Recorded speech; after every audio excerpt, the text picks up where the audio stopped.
ఒక్క వ్యక్తికి గనక టీబీ వచ్చినట్లయితే చాలా మందికి అంటుకునే అవకాశాలు ఉంటాయి.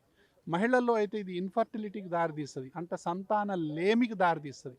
కాబట్టి ఇలాంటి లక్షణాలన్నీ టీబీలో ఎన్నో ఉన్నాయి. మెదడు టీబీ ఉంటుంది, బోన్స్ టీబీ ఉంటుంది, స్పైనల్ టీబీ ఉంది, దాని తర్వాత ఊపిరితిత్తుల టీబీ, ఎన్నో కళ్ళల్లో టీబీ ఉంటుంది.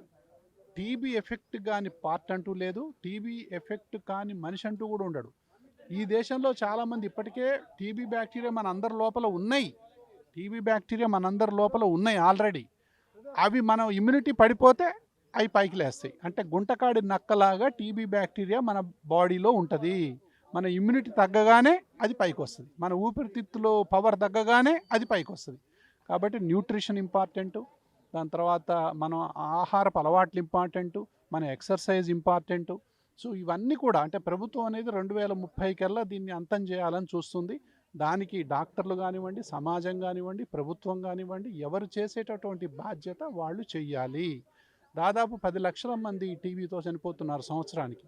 కేవలం భారతదేశంలోనే 3 లక్షల మంది చనిపోతున్నారు. అంటే దాదాపు 30% ఆఫ్ ద పీపుల్ ఇండియాలో చనిపోతున్నారు. కాబట్టి మన దగ్గర టీబీ బర్డెన్ అనేది మన దేశంలో ఎక్కువ. కాబట్టి అవేర్నెస్ అనేది చాలా ఎక్కువ. ఈ Napa new age pulmonologist association ఏదైతే ఉందో వీళ్ళు చాలా చక్కటి కార్యక్రమాన్ని నిర్వహించారు. దానికి ఇక్కడికి నన్ను ఆహ్వానించడం అనేది నాకు చాలా సంతోషంగా ఉంది. ఈ యొక్క నాపా అనేటటువంటి ఈ అసోసియేషన్ ఇంకా మరిన్ని కార్యక్రమాలు చేయాలని చెప్పి మనస్ఫూర్తిగా కోరుకుంటున్నాను. Thank you so much.